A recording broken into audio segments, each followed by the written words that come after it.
Entre dividendos e recompra, foram mais de 8,3 bilhões destinados aos nossos acionistas. A evolução dos níveis de satisfação se reflete na permanência dos clientes, evidenciada pela redução de 17% do churn em 12 meses. Seguros, a Brasilseg. O seguro agrícola, né, é um produto rentável, mas que ele apresenta volatilidade, né, ao longo dos anos. 4 pontos de aumento na Selic média, que daria algo como 400 milhões de reais.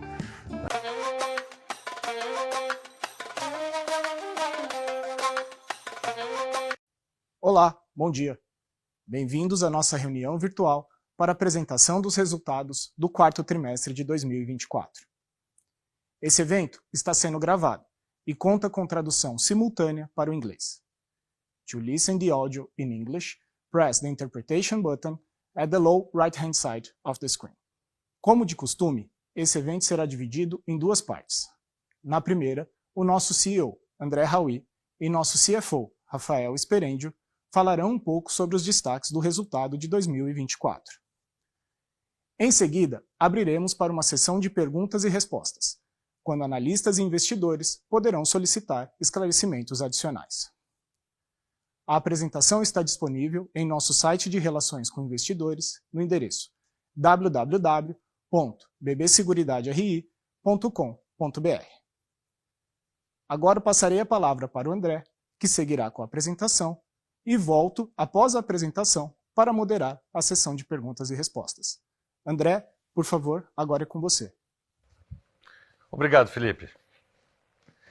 Bom dia, amigos e amigas. Primeiramente, agradeço a todas as pessoas que estão acompanhando a nossa reunião virtual. É com grande entusiasmo e satisfação que anuncio que o nosso lucro líquido cresceu 9,5% em 2024 e atingiu a marca histórica de 8,7 bilhões de reais. O lucro gerencial, que está no padrão SUSEP, chegou a 8,2 bilhões de reais, um aumento de 5,7% em relação a 2023.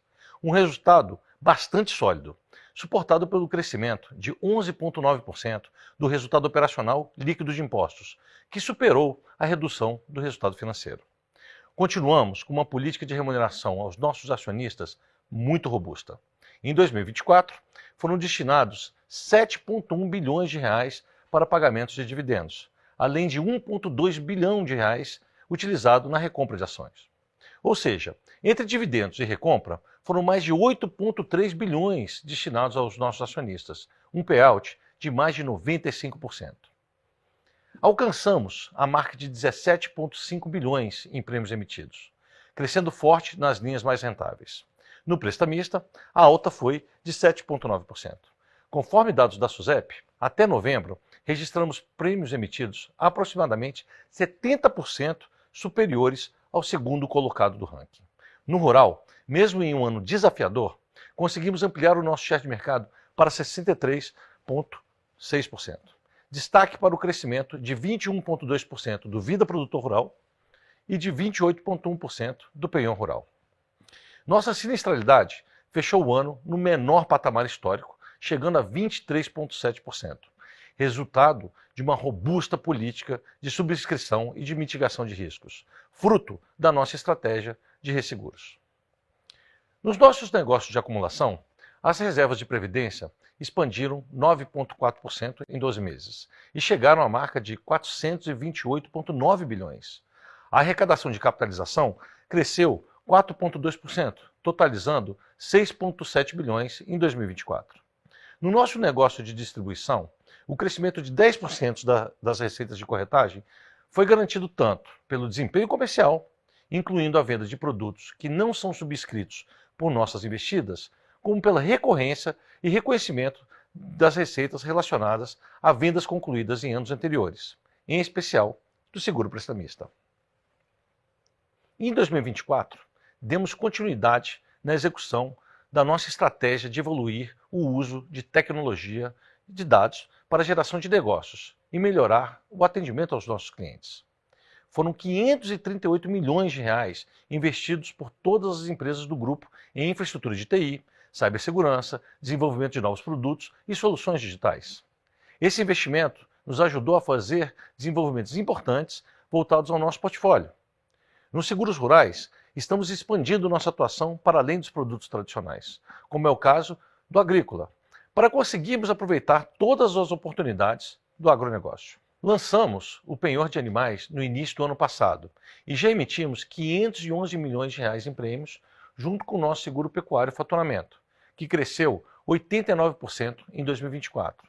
Foram quase 650 milhões em prêmios de seguros voltados ao mercado pecuário, que representa uma importante fatia do crédito rural do Banco do Brasil.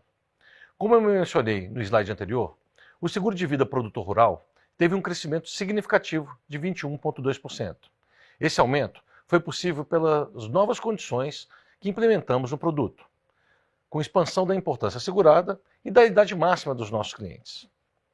Em uma estratégia que visa olhar o cliente em todo o seu ciclo de vida, vendemos mais de 85 mil apólices do seguro proteção pessoal, que foi lançado em 2024.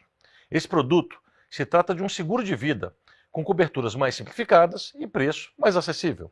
Um produto importante para universalizarmos o acesso ao seguro, criando oportunidades de longo prazo à medida que os clientes desenvolvem a sua educação financeira e passam a adquirir produtos mais sofisticados. Na Previdência, lançamos o produto que permite a oferta do saldo acumulado em reserva como garantia de operações de crédito. Uma solução importante que nós desenvolvemos aqui para dar liquidez aos nossos clientes e evitar que eles acessem uma poupança de longo prazo no caso de qualquer necessidade momentânea. E em 2024, já foram mais de 800 milhões de reais de previdência como garantia de operações de crédito. E aqui temos muito a crescer ainda. Seguimos avançando também nos nossos negócios de distribuição. Em 2024, a BB Corretora intermediou a emissão de 18,7 bilhões de reais em prêmios de seguros. A nossa investida Brasilseg tem o maior peso aqui, mas também quero ressaltar nossa atuação puramente como corretora, com a venda de 967 milhões de reais em prêmios de seguro automóvel e 153 milhões de reais em grandes riscos e transportes, com foco no segmento atacado do BB. Nessas duas frentes, não participamos da subscrição do risco. Na estratégia de diversificação, emitimos 2,1 bilhões de reais em prêmios via canais parceiros, representando 12% do total. Apenas em rural foi 1,3 bilhão, contribuindo com 235 milhões de reais para o resultado, um crescimento de 17%. Por fim, porém não menos importante, evoluímos em nossa atuação nos canais digitais. Em 2024, foram 180 mil novos clientes que entraram na base por esses canais e mais de 915 mil vendas efetivadas. Captamos 900 milhões de reais em previdência e atingimos a marca de 26% das vendas de capitalização PM, concretizada de forma remota em canais digitais. Os resultados econômicos que acabei de mostrar foram expressivos e a sustentabilidade desses números passa por um dos pilares mais importantes da nossa estratégia, que é a experiência do cliente no centro das nossas decisões. O NPS da nossa base segue consolidado na zona de qualidade e evoluiu 4,7 pontos no ano passado. O número de reclamações cai de forma contínua e em 2024 foi 15,2% menor do que em 2023. A evolução dos níveis de satisfação se reflete na permanência dos clientes, evidenciada pela redução de 17% do churn em 12 meses. E o nível de proteção da nossa base continua evoluindo. O número de clientes superprotegidos, que são aqueles com 4 ou mais produtos, cresceu 12,6%. A esteira de atendimento e os benefícios diferenciados oferecidos a esse público refletiu em um NPS de atendimento 11,9 pontos superior em 2024, e um NPS relacional que é de quase 2 pontos maior que o dos demais clientes. Finalizo aqui a minha fala e passo a palavra agora para o Rafael, que seguirá com o detalhamento do resultado. Retorno em breve para a sessão de perguntas e respostas. Muito obrigado. Bom, obrigado, André. Entrando aqui no detalhe dos nossos números, né, sobre o resultado do ano e do quarto trimestre, a gente só reforçando, né, a abordagem ela sempre vai ser no padrão contábil da SUSEP, tá, que é o que baliza o nosso fluxo de distribuição de dividendos e é o conceito que eu vou adotar aqui. Então, o resultado de 8,2 bi em 2024, 2,2 no quarto trimestre, crescendo 6% em ambas as bases de comparação. Resultado bastante sólido, ainda mais se a gente colocar em perspectiva, né, todos os desafios que a gente enfrentou no resultado financeiro. teve não só a redução da taxa Selic, aumento, né, do custo do passivo lá na Brasilprev, aquele plano de benefício definido que ele é atrelado ao IGPM. Em 2023 nós tivemos ali uma deflação de 3% do IGPM, 2024 uma alta de 6,5%, então isso impactou diretamente ali, e a própria abertura da estrutura a termo de taxa de juros, que também gerou uma marcação a mercado negativa. Por isso aqui o financeiro ele cai 13% ano contra ano no quarto trimestre, cai 17% no acumulado do ano, representando aqui só 17% do nosso resultado, uma das menores contribuições ali da série histórica. Aqui trazendo um pouco mais de detalhe, né, quebrando a variação do resultado do ano nos dois principais componentes. Então o lucro cresceu algo como 440 milhões, veio integralmente, né, do crescimento da operação, crescendo 723 milhões, principalmente aqui, né, pela Brasilseg, né, não só por conta do crescimento das vendas, né, no próprio exercício, como pelo reconhecimento das vendas feitas em exercícios passados, impactando diretamente aqui no prêmio ganho, com reflexo aqui também na corretora, uma parte compensada aqui por um aumento no comissionamento. Vou entrar em detalhes mais para frente, principalmente ali no prestamista, né, redução da participação do agrícola, aumento da participação do prestamista, ajudou também na composição das receitas de corretagem. E o principal destaque, né, 244 milhões de crescimento de resultado advindo da redução da sinistralidade, que em 2024, em todas as linhas, né, a gente observou redução da sinistralidade, exceto o prestamista, contribuiu bastante para o crescimento do resultado da operação. Do lado financeiro, aqui, como eu comentei, né, de 723 milhões de crescimento operacional, o financeiro consome uma parte, né, 282 milhões de redução em relação a 2023. Aqui, 57 milhões de crescimento advindo principalmente do aumento de volume. A gente conseguiu ali compensar a redução da taxa Selic com aumento de volume, mas, por outro lado, a marcação ao mercado aqui, como antecipei, ela tirou 184 milhões do nosso resultado de 2024, só lembrando que em 2023 esse efeito foi positivo em 149 milhões de reais. Tá? Passando aqui, entrando um pouco mais no detalhe por operação, primeiro aqui na Brasilseg, em prêmios emitidos, né? A gente viu um crescimento de 6% no quarto trimestre, advindo aqui basicamente de uma aceleração do crescimento do segmento rural, cresceu 23% ano contra ano no quarto tri, e um crescimento de 2,2% do prêmio no acumulado do ano. A gente vê o rural crescendo 4,1%, né, o rural que representa praticamente metade dos prêmios emitidos. Desses 4,1%, né, o prestamista, né, do produtor rural, que é aquilo que a gente chama de vida do produtor rural, e o penhor rural foram os principais drivers. O próprio prestamista aqui para o cliente, pessoa física e micro e pequena empresa, crescendo 8%. Vira ficou de lado, empresarial cai 40% por conta do encerramento ali do produto de quebra de garantia que a gente tinha para consórcio, não remunerava adequadamente o nosso custo de capital, nós optamos ali por descontinuá-lo no primeiro TRI de 2024. Quando a gente olha aqui a qualidade da operação, a gente vê uma melhora generalizada, uma melhora do índice combinado aqui, advinda basicamente da redução da sinistralidade, como mencionei anteriormente, né? Todas as linhas apresentando melhor, exceto ali o prestamista. O prestamista teve alguns one-offs em 2024, principalmente um reporte de sinistros que estavam represados ali. A gente fez uma revisão de bases e reportamos esses sinistros entre o segundo e terceiro TRI de 24 e provisão de excedente técnico. Tá? Se a gente segregar esses dois efeitos, a sinistralidade do prestamista teria ficado praticamente de lado, nada que preocupe. Aqui a linha cor-de-rosa a gente representa o aumento do comissionamento, esse aumento reflete positivamente ali na corretora e é função do mix que eu mencionei anteriormente. Não é? O prestamista ele tem maior índice de comissionamento entre os produtos de seguro e o agrícola é menor. Né? O agrícola perdendo participação, o prestamista ganhando, o comissionamento médio subiu. E o índice de despesas gerais administrativas ali praticamente de lado em relação a 2023. Financeiro cai 2% no quarto TRI, 8% no acumulado, aqui praticamente resultado da queda da taxa Selic. Uma parte a gente conseguiu compensar com volume, mas não totalmente. E aí, por fim, o lucro líquido crescendo 14 ano contra ano, 10 no acumulado, com crescimento do prêmio ganho, melhora do índice combinado que eu mostrei ali, mais do que compensando a queda do resultado financeiro. Passando aqui para a nossa operação de previdência, 3% de crescimento da arrecadação em 2024, chegando aqui a 59 bilhões de reais. No quarto TRI, a gente teve uma redução de 4%, ano contra ano. No termo de captação líquida, a gente observa resgates flat, 7 bilhões de captação líquida em 2024. Levou aqui o nosso crescimento de reservas, da ordem de 9%, aqui é reserva, conceito reserva total, reserva de PI e VGBL crescendo 10%, bem em linha com o crescimento das receitas com taxa de gestão, cresceram 10%, tanto ano contra ano no quarto trimestre, como no acumulado de 2024.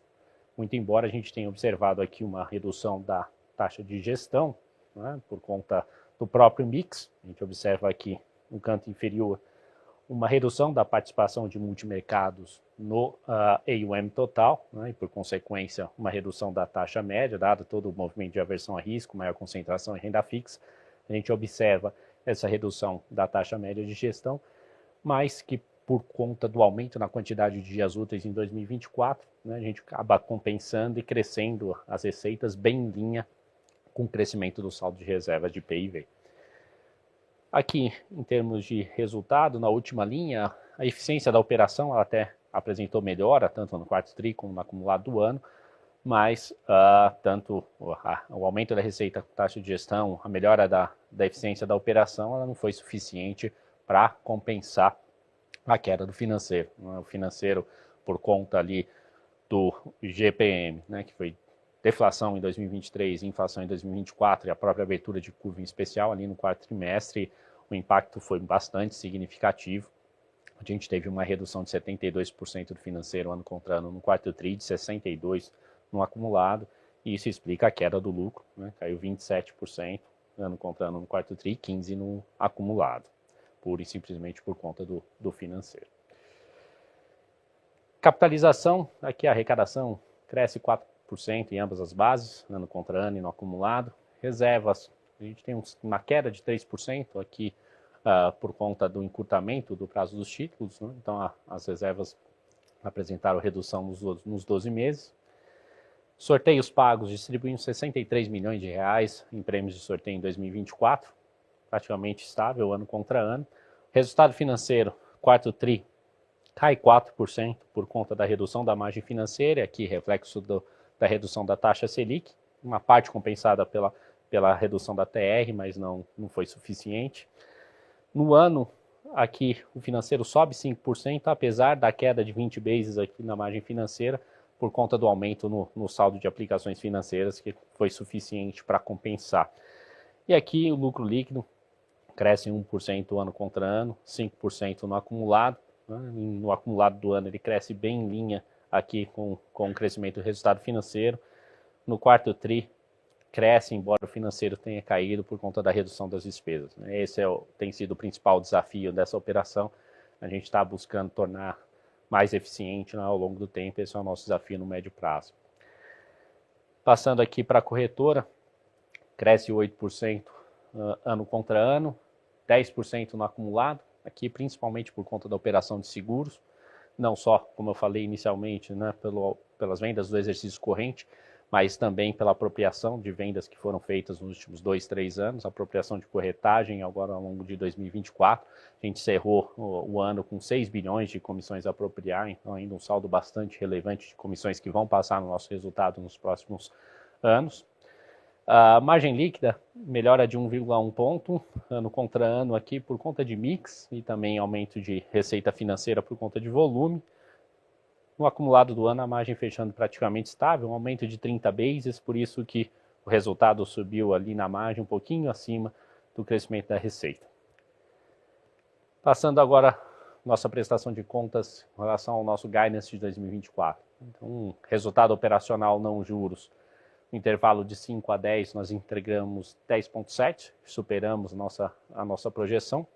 Aqui, lá voltando no início da apresentação, por conta principalmente de uma sinistralidade mais baixa do que a gente previa inicialmente. Né? Isso aqui até foi um resultado extremamente satisfatório por conta Se a gente colocar em perspectiva, né, a necessidade de constituição de provisão complementar de cobertura lá na Brasilprev, a gente não tinha projetado, ela não estava contemplada nessa projeção, e mesmo com esse provisionamento ali, que não estava contemplado na projeção, a gente conseguiu superar o intervalo de estimativas, né? Até para 2025, pelo caráter ali mais financeiro dessa provisão complementar de cobertura, né, que boa parte dela reflete a atualização por taxa mais inflação.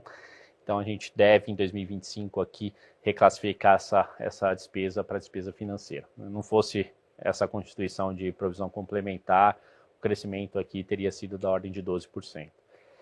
Prêmio emitido da Brasilseg ficou aqui na metade superior no intervalo, de 0 a 3%. Reservas de previdência, ficamos praticamente no centro do intervalo, crescimento de 9,9%, no intervalo de 8 a 12%. E para 2025, nós trazemos aqui os mesmos indicadores. O único ponto de destaque aqui no resultado operacional, a gente fez essa reclassificação, a despesa de provisão complementar de cobertura passa a ser reclassificada como despesa financeira lá na Brasilprev, essa foi a única diferença. Intervalo de crescimento de 3 a 8% da operação para 2025. Prêmio emitido, crescimento de 2 a 7%, e reservas de previdência, intervalo de crescimento de 12 a 16%. Tá? Essas são as nossas expectativas para o ano de 2025. Bom, com isso encerro aqui a apresentação. Vamos juntar agora o André e o Felipe para a sessão de perguntas e respostas. Obrigado.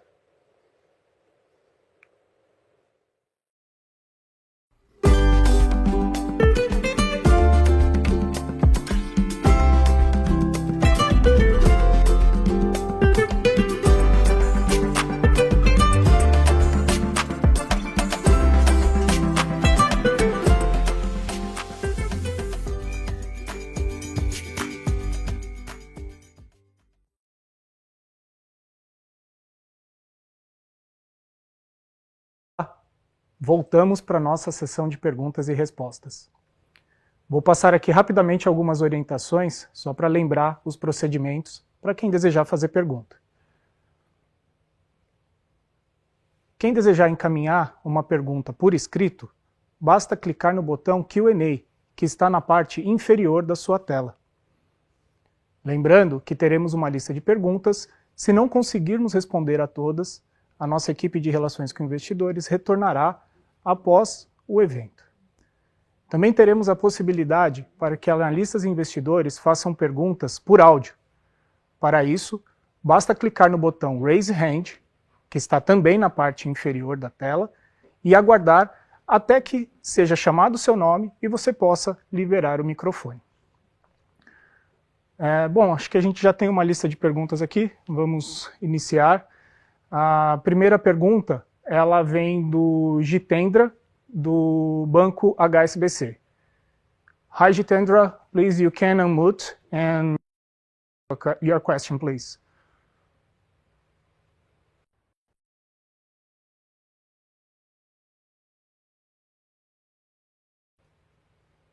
Hi, good morning, everyone. Thank you for taking my questions and congrats on the results. I have two very quick questions. First, maybe on the premium growth.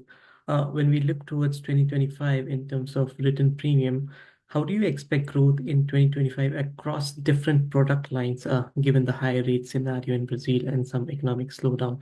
So if you could provide some numbers by product lines, that would be very helpful. And second, I just wanted to understand dynamics about gross written premium and net earned premium.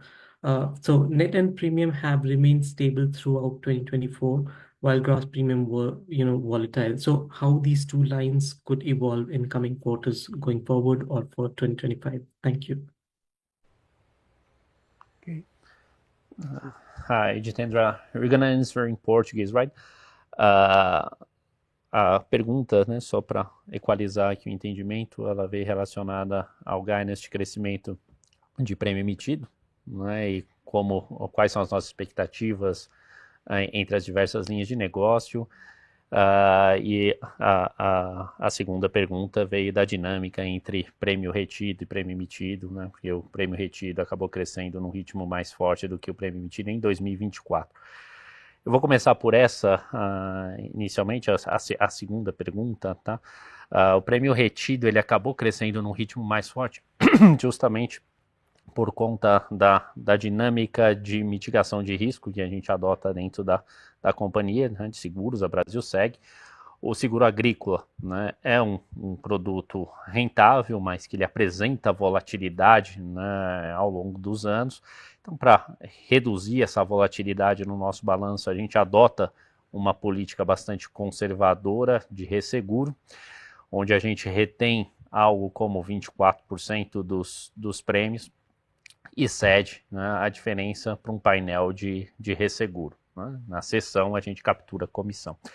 As demais linhas de negócio, né, como não tem tanta volatilidade de sinistralidade, a gente não cede prêmio para resseguro, mas contrata coberturas de stop loss para evitar risco de cauda. Só essa assim, de forma bem resumida, a estratégia que a gente adota na mitigação de risco do portfólio de seguros.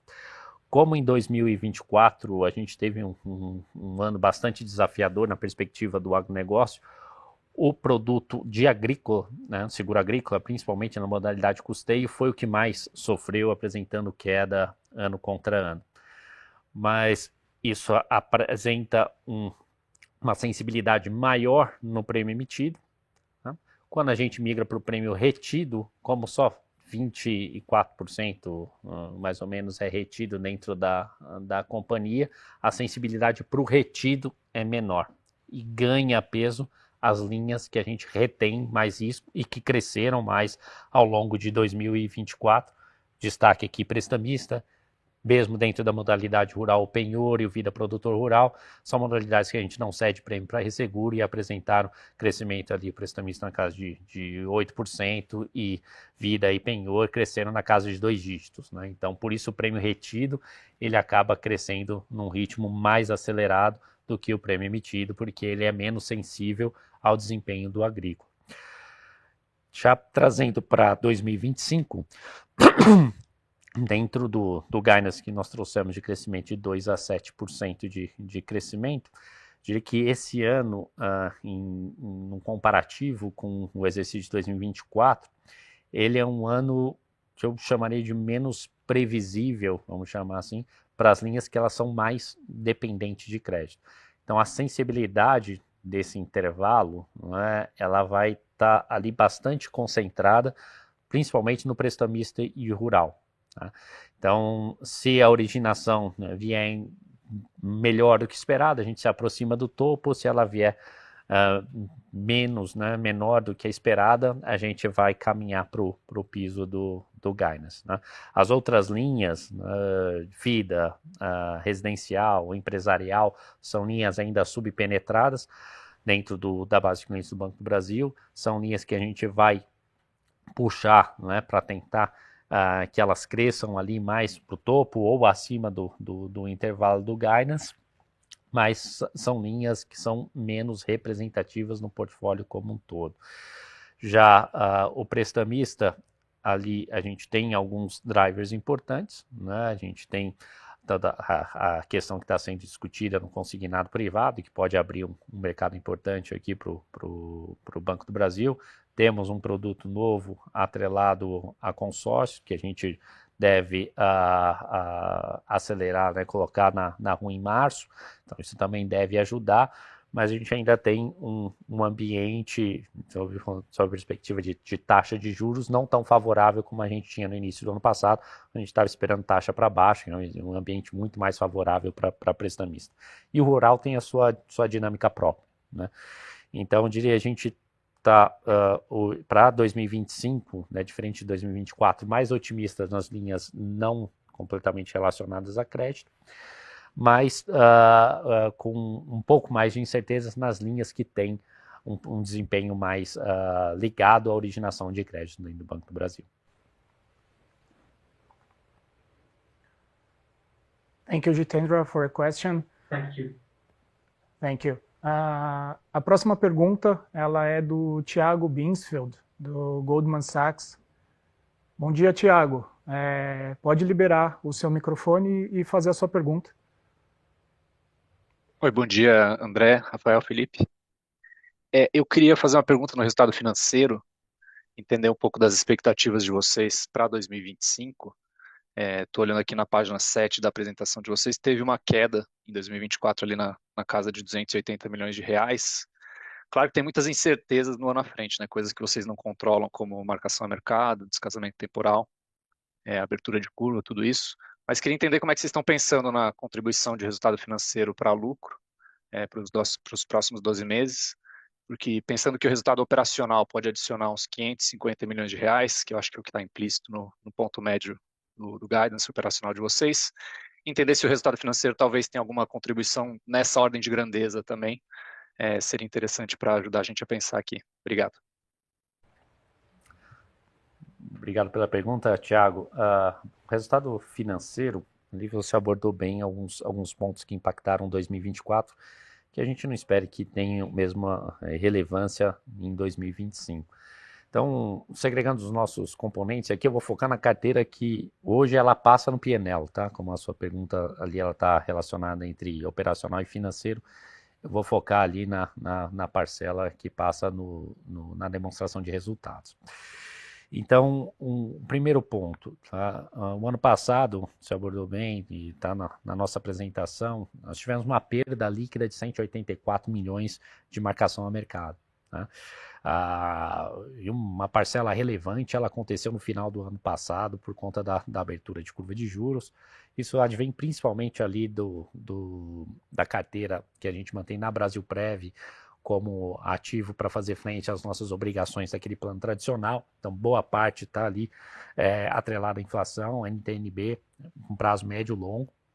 Tá? Então, desses 184 milhões que a gente já teve ali, ponderado pela nossa participação nas empresas, pós-imposto de renda, eu diria que existe uma assimetria hoje. Tá? Eu diria que a probabilidade, né, para 2025, ela é maior de termos ou marcação positiva ou de não termos marcação do que aconteceu ano passado. Então, vamos assumir que o cenário conservador, a gente não tenha mais marcação a mercado negativa, que a curva fique flat em relação a dezembro, o que já não é verdade, porque ela já fechou, né? De dezembro para cá ela já fechou, então a gente já tem marcação positiva no primeiro tri. Então só aqui a gente teria 184 milhões adicional no resultado financeiro. Por outro lado, aqui na parcela pós-fixada, aí que a conta é relativamente simples, não mudou aquela premissa que a gente tem trazido a mercado, 100 bases de Selic equivale a 100 milhões de lucro, tá? Então, aí vai depender da sua premissa de Selic. Se a gente usar hoje a Selic está implícita na curva, a gente teria algo como ali uns 5 pontos de aumento na Selic média, que daria algo como, 4 pontos de aumento na Selic média, que daria algo como 400 milhões de reais. Tá? Então, mas aí vai variar de acordo com a premissa de cada um, usando hoje o que está implícito na curva de juro, daria ali um aumento de quase 4 pontos, 400 milhões mais 184, assumindo que a gente não teria marcação negativa, daria algo como 584 milhões mais ou menos no resultado financeiro adicional para 2025. Perfeito. Obrigado, Rafael. A próxima pergunta, ela é do Caio da Prata, do UBS BB. Bom dia, Caio. Pode seguir, por favor? Bom dia, Felipe, André, Rafael, tudo bem? Obrigado pela oportunidade. Eu tenho duas aqui do meu lado. A primeira também em relação ao guidance, mas aqui focado um pouco mais no operacional, né? Só queria ter uma ideia um pouco mais sobre como é que está esse crescimento do resultado por subsidiária e também entender melhor o que vocês estão considerando de sinistralidade do rural, né? Que talvez aqui é a linha mais volátil, vocês tiveram uma performance bem positiva ao longo de 2024 e depois eu faço a minha segunda. Obrigado. Obrigado, Caio, pela pergunta. As premissas que estão implícitas ali no resultado operacional, as duas mais relevantes, elas já estão no próprio guidance, né? O prêmio emitido e o próprio crescimento de reservas ali na Brasilprev. Aqui está faltando ali para fechar, é justamente a questão da sinistralidade que você perguntou, né, Caio? Para 2025, o que ocorre? A gente fechou no low histórico de sinistralidade no agrícola, né, no rural, por consequência, né? Então, é difícil assumir, que, né, eu mencionei na resposta, né, na primeira pergunta que foi feita, que o agrícola ele tem uma relativa volatilidade. Quando a gente observa o contexto, né, atual de projeção de clima, lógico que isso muda com certa frequência, né, mas hoje, para exercício de 2025, a gente tem aqui no primeiro trimestre uma predominância de laninha, perdendo força ao longo do primeiro tri e passando para uma predominância de neutralidade a partir do segundo tri até o final do ano. Seria um cenário extremamente benéfico. Esse cenário de laninha, a gente já tem já tem os dados de fevereiro, né? A gente acompanha isso diário. O que a gente tem observado? Né? Uma frequência mais reduzida de avisos em relação ao ano passado, mas com uma severidade maior, em especial Mato Grosso do Sul e Rio Grande do Sul. Né? Mais uma vez, né? Maior em cima do low histórico que foi no ano passado. Se eu comparar, por exemplo, com 2023, aí a figura já muda. A própria dinâmica muda, né? Porque a gente está observando nesse ano um aumento em janeiro e uma tendência de redução já em fevereiro. Tá? Em 23 a gente observou ela crescente, janeiro, fevereiro e março. Tá? Então, o que eu posso extrair, assim, lógico que a gente está muito no início do ano para estabelecer qualquer tendência, mas a princípio parece que a sinistralidade ela deve ficar entre o que a gente observou em 24 e o que nós observamos em 2023. Tá? Então, não é nada preocupante, dentro da normalidade, mas não dá para assumir que ela fique no low histórico, permaneça, né, no low histórico por 2 anos seguidos. Né? Então, essa é mais ou menos a nossa perspectiva de sinistralidade para agrícola.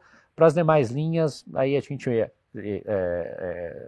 trabalha com a melhoria para o residencial, mas é um produto de pouca relevância, e dentre os mais relevantes, uma melhoria no prestamista, que a gente teve alguns one-offs, como mencionei na apresentação, né, no prestamista em especial ao longo de 2024, a gente teve alguns eventos extraordinários que a gente espera que não se repitam em 2025, tá? Então, esses seriam os principais destaques. Para as demais modalidades ali, a gente não espera nenhuma variação relevante de sinistralidade, não, tá? Tá ótimo, super claro, Rafael, obrigado. E a segunda é também sobre o resultado financeiro, se eu puder, é só um follow-up rápido da pergunta do Thiago. Olhando para a parte de previdência, né, se vocês, depois da resolução, né, que impactou os resgates de vocês ao longo de 2024, só queria que vocês lembrassem a gente como é que está hoje o descasamento de índice de GPM-IPCA agora no fim de 2024 versus como é que estava no começo do ano. Eu acho que vocês reduziram bastante esse descasamento. Só para confirmar. Obrigado. Perfeito, Caio. Não, de fato, o descasamento reduziu em termos de indexador. Hoje a gente está, ordem de grandeza aqui, algo como 90% casado no indexador. Então, isso acabou reduzindo bastante. Isso era, antes da resolução, algo como 75%. Tá? Perfeito, agora. Obrigado. Obrigado pela pergunta, Caio. A próxima pergunta ela é do Antônio Rouet, do Bank of America. Antônio, bom dia. Pode liberar o microfone e fazer sua pergunta?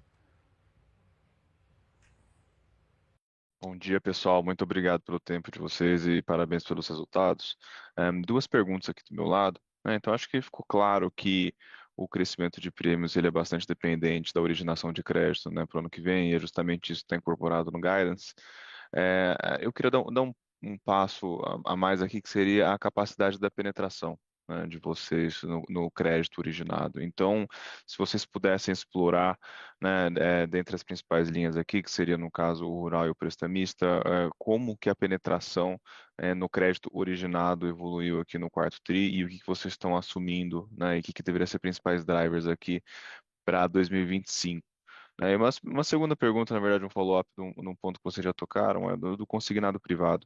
Então, se vocês já têm alguma informação um pouco mais específica de como vai funcionar a relação entre o seguro e o consignado privado, seria ótimo. Muito obrigado. Obrigado, Antônio, pela pergunta. Trazendo um pouco mais de detalhe em relação à penetração, tá? Então, para carteira de micro e pequena empresa, onde a gente oferta o produto na linha de capital de giro, a penetração ainda é muito baixa. Tá? Vou abordar o prestamista primeiro, depois eu detalho um pouco no rural. Para a pessoa física, a gente já tem uma penetração elevada, ela reduziu um pouco em relação ao ano passado, algo completamente normal num ambiente de taxa de juros ascendente, né? Então, a colocação do prestamista nesse contexto, ela acaba sendo mais difícil, tá? Então, mas, como falei, reduziu, mas reduziu na margem, reduziu pouco. Mas já é uma carteira mais madura, né, em termos de penetração, que é um produto que hoje, né, já está disponível dentro do nosso portfólio já há algo como um pouco mais de 10 anos. Né, então já é uma carteira bem mais madura. Na carteira de micro, pequenas e médias empresas, ainda a gente tem assim, um pouco mais de espaço para crescer penetração. Na linha de rural, aqui, assim, a gente pode olhar por diversas métricas, né? A penetração de seguro hoje no Brasil como um todo ela é muito baixa. Chegou, aqui a memória pode estar me traindo um pouco, mas algo como 15%, a coisa de 2 anos atrás, essa penetração reduziu para algo como 10% da área plantada no Brasil hoje protegida por seguro agrícola. Tá? Então, que ainda é um patamar muito baixo se você comparar com economias mais desenvolvidas, trazendo aqui um parâmetro de referência, Estados Unidos, a penetração ali hoje, né, é algo como 80% da área plantada, né, muito mais relevante do que a gente observa aqui no Brasil.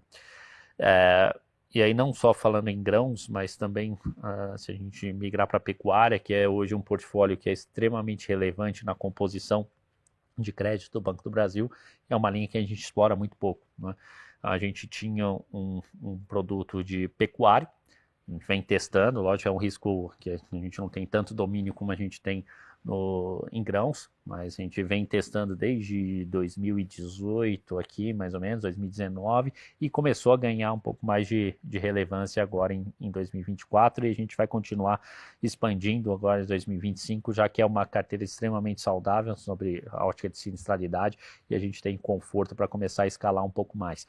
E o próprio penhor de pecuário, né, que a gente também lançou um produto no início do ano passado e foi extremamente relevante para 2024 como um todo na composição de prêmios. Né? Então, eu diria, existe sim oportunidade no segmento de grãos, mas o próprio setor está passando aí por um reequilíbrio de oferta e demanda, que tanto do lado do preço como do lado do preço de insumo, com o lado do preço das commodities. Então, passado esse período de ajuste, a gente já está com uma visão mais otimista para 2025, e aí, né, esperando que isso ocorra, a gente pode voltar a crescer penetração, como a gente viu isso acontecendo 2 anos atrás, e o próprio segmento de pecuária que a gente explora pouquíssimo hoje e é extremamente importante para o Banco do Brasil, e a gente vem crescendo ao longo dos anos, tá? Mas ali é onde está a maior oportunidade, eu diria, olhando mais para médio e longo prazo.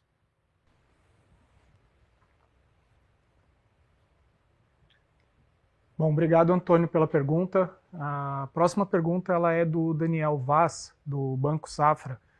Bom dia, Daniel. Pode abrir o microfone e iniciar sua pergunta.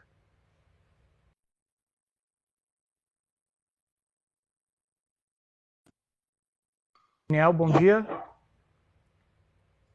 Vocês me ouvem, pessoal? Agora sim. Agora sim. Bom dia, Rafael, bom dia, Felipe. Eu queria revisitar um pouco da fala do Rafael no nível de retenção de risco que vocês querem ter na parte de resseguro no agrícola.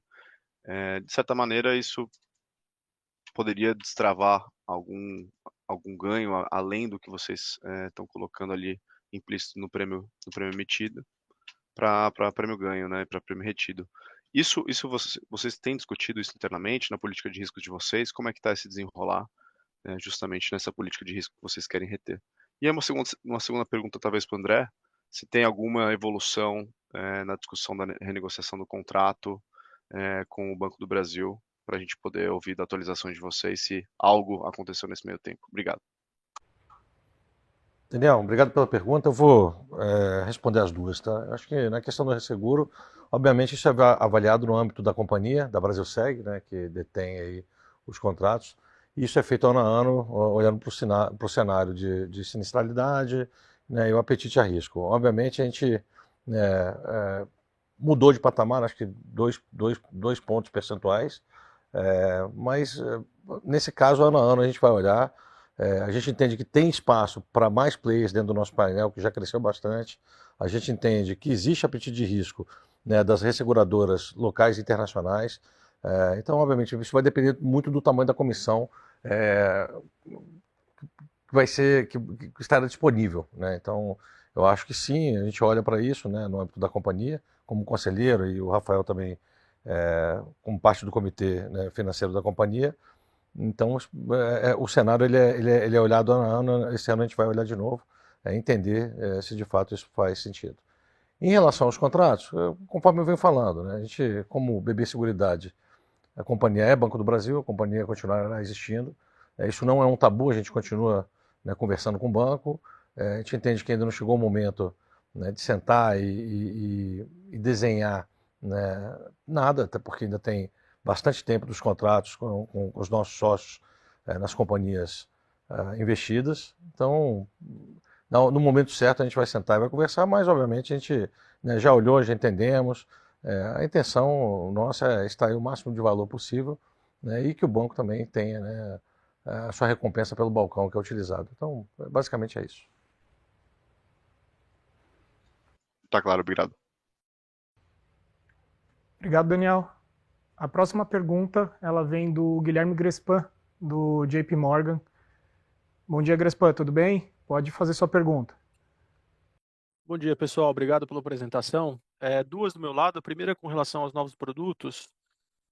Uma dúvida só que ficou um follow-up na pergunta do Antônio. Ele perguntou do consignado privado.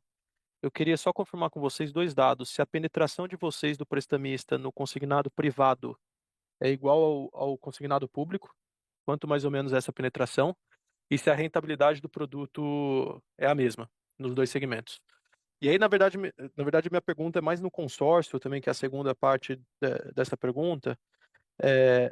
Vocês vão relançar agora, né?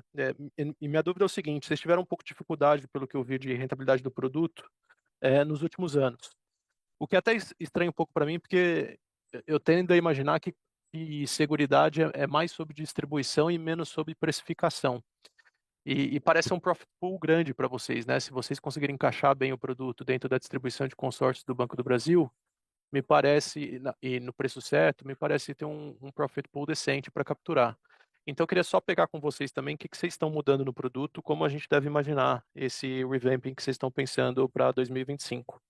E aí, só minha segunda pergunta é bem rápida. Buyback, vocês fizeram 0 no TRI, me chamou atenção, e finalizaram o programa com 87%, né? Menos de 100% da execução.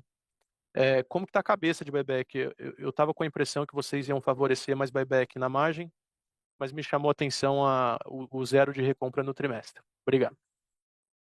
Vai pelo buyback, acho que eu posso responder. Guilherme, obrigado pela pergunta. Eu vou pedir para o Rafael começar pela última e eu posso endereçar do consórcio. E aí a gente bate uma bola aqui sobre a penetração do consignado. Perfeito. Bom, com relação ao buyback, Grespan, a gente acabou executando 1 bilhão e 200 milhões, né, ao longo de 2024. Assim, é um volume irrelevante. O programa foi executado praticamente na totalidade. A gente tem algumas limitações, né, dentro da própria execução, né? Por exemplo, o caixa disponível hoje na Seguridade iria advém boa parte do caixa gerado pela BB Corretora, que ela tem uma NPL reduzida e ela acaba tendo hoje só capacidade para distribuição nas cabeças de semestre, vamos chamar assim. Então, A gente executou na medida do possível ali dentro do caixa disponível.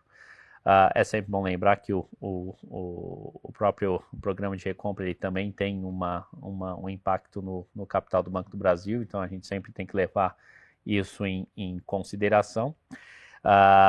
Foi encerrado agora, assim, a nossa expectativa é que se tenha uma definição com relação a destinação dessas ações que estão em tesouraria aí num curto espaço de tempo. Tá? Bom, posso subir aqui para responder a do consórcio. Guilherme, o produto que era ofertado para BB Consórcios anteriormente era um produto PJ, né?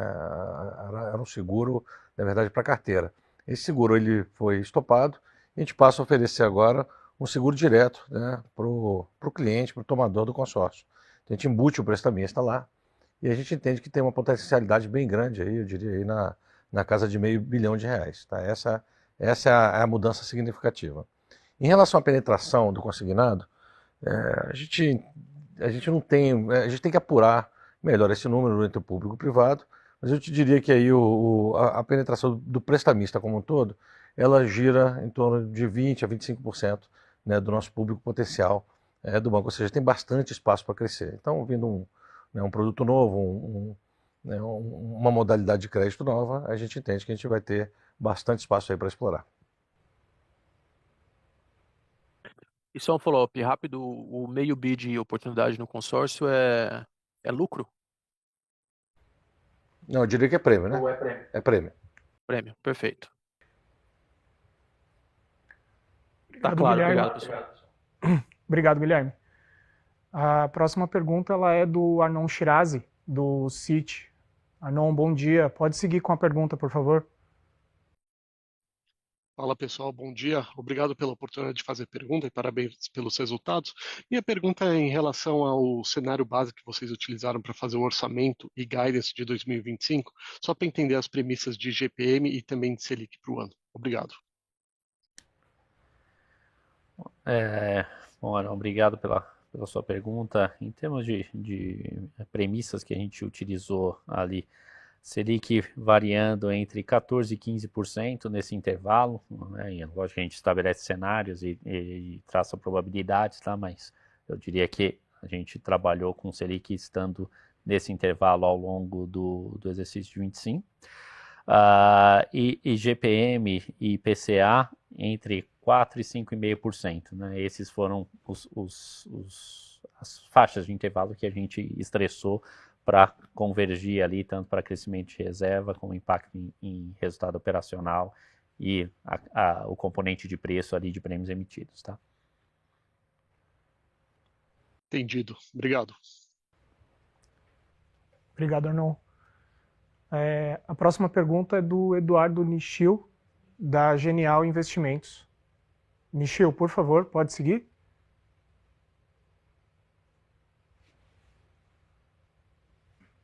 Opa, bom dia a todos, André, Sperendi e Felipe. Eu tenho duas perguntinhas também. Primeiro, em relação à sinistralidade de vocês tiveram um ano muito forte, né, muito bom. E eu queria saber de vocês a perspectiva de sinistralidade, principalmente no agrícola, que foi também muito bom esse ano. Como é que vocês embutiram as expectativas de vocês, não só do geral, mas também do agrícola e do rural, enfim, para 2025? E a segunda pergunta é em relação à Previdência, né? A captação líquida foi negativa no quarto tri. Eu queria saber se no guidance de vocês embutem quanto de captação líquida ou, enfim, se não der números, se vocês esperam uma melhora em relação a 2024. Obrigado. Bom dia, Nishi, obrigado pela pergunta. Bom, com relação à sinistralidade do agrícola, eu diria que ela deve ser mais alta em relação ao que a gente observou em 2024, tá? Mas, mais uma vez, nada que preocupe, tá? Porque a gente está com uma base de comparação aqui que é o menor patamar da série histórica, né? Então, ela deve apresentar uma elevação, justamente por conta da transição climática que a gente está observando, agora com uma predominância de laninha e com impacto ali onde a gente tem uma exposição relevante, né, em Mato Grosso do Sul e Rio Grande do Sul, onde a gente tem observado uma severidade maior nos avisos de sinistros. Mas, mais uma vez, a gente observou um impacto bem concentrado em janeiro, mas nada que preocupe a princípio, não é nem de perto aquilo que a gente viu lá em 2022, tá? Eu diria que hoje, com os números que a gente tem observado, para ficar algo entre 24 e o que aconteceu em 23, tá? A princípio, é isso que a gente tem observado, mas só reforçando, ainda é muito cedo para a gente extrapolar qualquer tipo de tendência. Essa é a nossa expectativa e que, a princípio, dado hoje a previsão de clima até o final do exercício, como a predominância deve ser de neutralidade para os próximos meses, a gente não deve ter nenhuma surpresa ao longo do ano, a não ser que essa projeção não se mostre correta, tá? Mas com os dados disponíveis, essa é hoje a nossa expectativa. Com relação, desculpa, a segunda pergunta, né? Com relação ao crescimento de reserva. A reserva de previdência, ali a gente trabalha, eu diria, no intervalo que a gente estabeleceu, ela no piso eu teria saída líquida de recursos num eventual cenário de estresse, né, numa eventual deterioração do ambiente. Tá? Então, a gente precisa contemplar isso no intervalo, eventualmente depois ao longo do exercício a gente pode rever, mas hoje está bem no início do ano, a gente tem que prever um cenário adverso. Tá? Então, no piso, prever saída líquida de recursos, e do meio para cima a gente prevê a entrada líquida, tá, de recursos. Mas, assim, eu diria que hoje, na perspectiva que a gente tem atualmente, de um pouco menos de volatilidade, principalmente de retornos dos fundos de investimento, a gente deve ter um ano mais favorável, tá? A não ser que a gente tenha um cenário de deterioração que hoje não é o nosso base. Tá?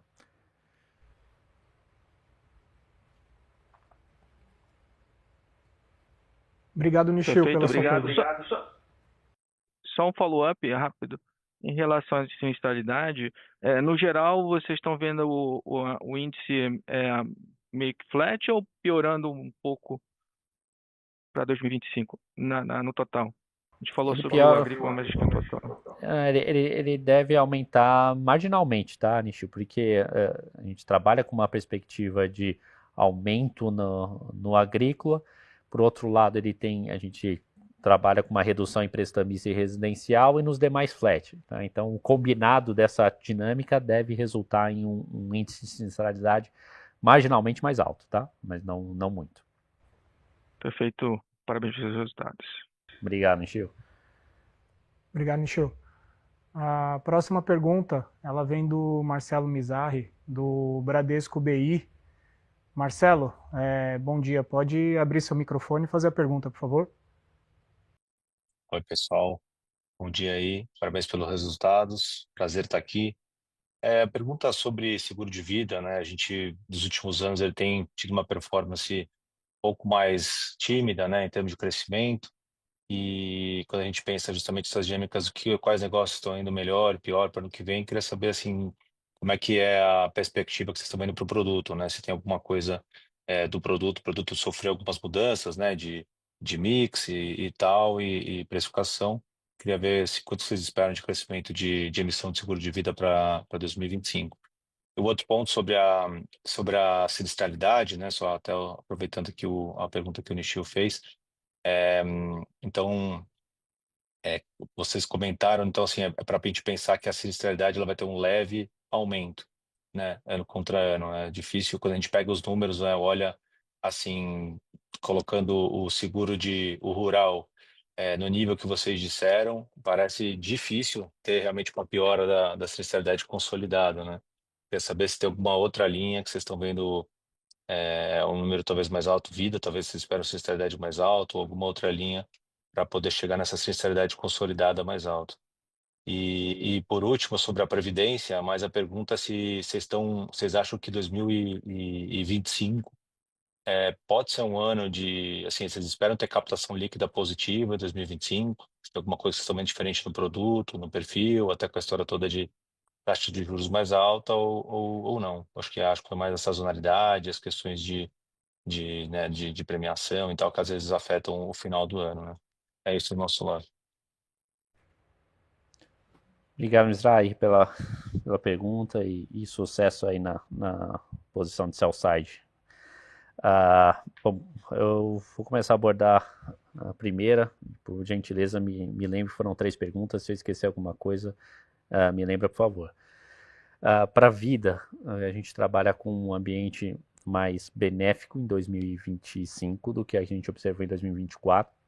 A gente teve aquele ajuste de cosseguro que a gente mencionou no segundo TRI, teve impacto negativo, e o primeiro semestre como um todo para o produto de vida foi um semestre difícil. A gente tem boa parte do estoque, né, como é uma carteira antiga, o estoque ele ainda é ajustado por IGPM, o estoque representa algo como 80% dos prêmios emitidos. E quando o IGPM fica negativo, a gente não repassa ajuste de preço. Então, praticamente as apólices que venceram ao longo do primeiro semestre, elas não tiveram reajuste de preço, elas só passaram a ter reajuste nas apólices que venceram ao longo do segundo semestre. Então, a deflação do IGPM no começo do ano passado, ela acabou impactando negativamente a emissão de prêmios em 2025, que é um cenário que a gente não espera que se repita emissão de prêmios em 2024, que é um cenário que a gente não espera que se repita em 2025. Tá? E o produto, essa é uma dinâmica natural que acontece dentro da própria companhia. Né?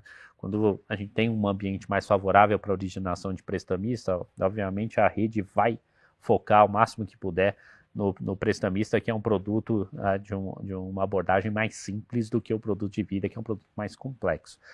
Quando a situação se inverte, né, e eventualmente se isso acontecer em 2025, a gente deve observar uma aceleração do crescimento de vida, né, ainda mais forte do que a gente está prevendo, tá?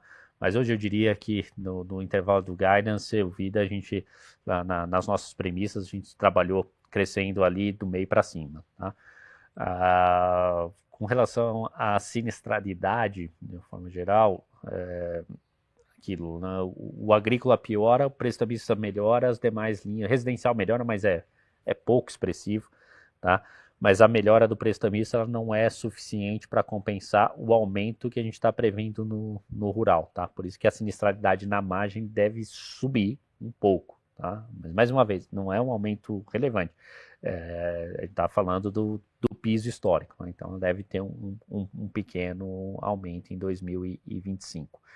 E para a Previdência, hoje o cenário que a gente trabalha, econômico, de desemprego no low histórico, a curva de juros com menos volatilidade, até com fechamento, né? Então, o que influencia muito captação líquida, a renda disponível e, às vezes, o cliente entra em pânico quando ele vê a oscilação atípica de retorno, tá?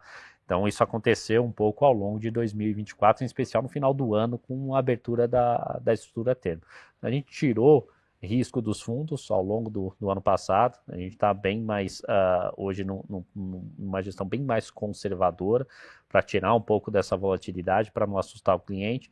Então, a gente não espera que tenha o mesmo impacto que aconteceu em 2024, e hoje as expectativas, a gente olha cenário, de Selic de 2 dígitos ainda, né?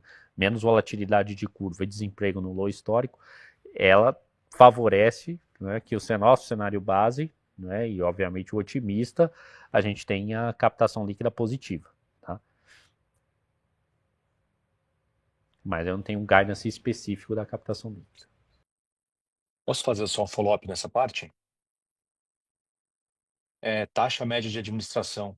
Quer dizer, ela foi um pouquinho menor nesse trimestre, e até esse perfil que você fala de menos risco é o perfil dentro das próprias carteiras tomando um pouco menos de risco, ou é direcionar a captação para produtos com risco menor, né? Então, teria impacto da taxa média de administração em 2025, é isso? A gente espera que a tendência se mantenha, que a gente viu nos últimos anos. e a taxa média caindo um pouco menos de um BIP por trimestre. Tá? Legal, obrigado, hein, gente. Nada. Obrigado, Mizrahi. Temos mais uma pergunta agora do Pedro Leduc, do Itaú BBA. Pedro, bom dia. Pode seguir, por favor. Boa tarde, prometo ser breve aqui. Em prêmio emitido, temos o guidance do ano, né, 2 a 7. 2024, o rural ele acompanha a originação de crédito no BB, só que com um mix bem diferente, com agrícola caindo, penhor e vida produtor subindo muito. Se para 2025 vocês estão visionando um rural crescendo, imagino sim, mas queria entender um pouquinho como vocês imaginam se comportar o mix dentro do complexo rural, entre o seguro agrícola, o penhor e vida produtor. Obrigado. Perfeito, Pedro, obrigado pela pergunta. Assim, só recordando, né, o que aconteceu em 2024, a gente teve sim um pouco de dificuldade na colocação do produto agrícola, por conta do próprio contexto, né, do agronegócio, e conseguimos compensar esse déficit, vamos chamar assim, com a abertura de novas linhas, né? Eu mencionei o penhor pecuário, o próprio seguro pecuário, né? Aí não tem relação com a atividade de garantia, né? Dada ao crédito, e revisitamos ali importância segurada e idade limite no vida produtor rural. Né? Então, com isso a gente conseguiu contornar as dificuldades que a gente enfrentou ali no agrícola e encerramos o ano com crescimento.